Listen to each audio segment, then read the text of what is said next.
লক্ষ্মীরে, সেই কারণে আমরা তোমায় অভিশাপ দিলাম।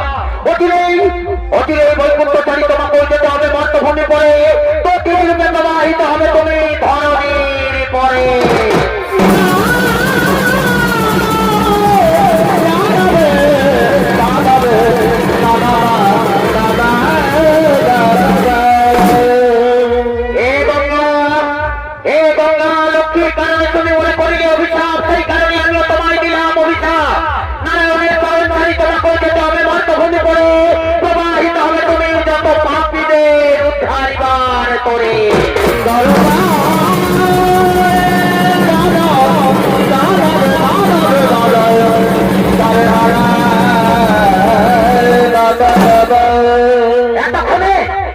এতক্ষণে নারায়ণের যোগনিদ্রা হয়েছে ভঙ্গ। নারায়ণ উঠে দেখছেন লক্ষ্মী আজ চিন্তিত, তার আজ বিষণ্ণ বরণ।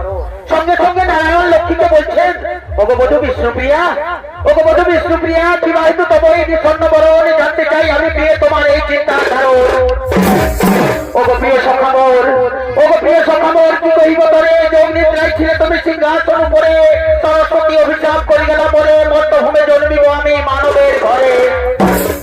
চিন্তা কেন করো প্রিয়ে, চিন্তা কেন করো প্রিয়ে, অভিশাপের করে ধর্মধ্বজ রাজাকে বর দিলে তুমি তপস্যার করে, ধর্মধ্বজের কন্যা রূপে জন্ম নেবে তার ঘরে, হাসিমুখে যাও প্রিয়ে, বিদায় দাও করে।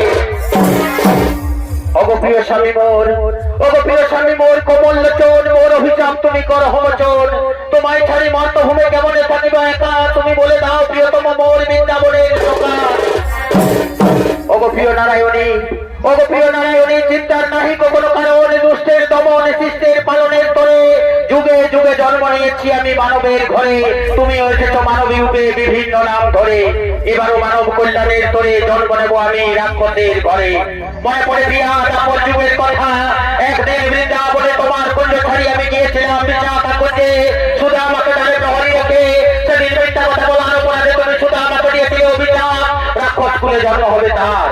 সেদিন শুধু আমার সেই অভিশাপ আমি মাথা পেতে গ্রহণ করে নিয়েছিলাম, তাই আর সময় এসেছে প্রিয়ে, আমিও জন্ম নেব মর্তভূমে, দম্ভের পুত্র রূপে, নাম হবে মোর শঙ্খচূড়।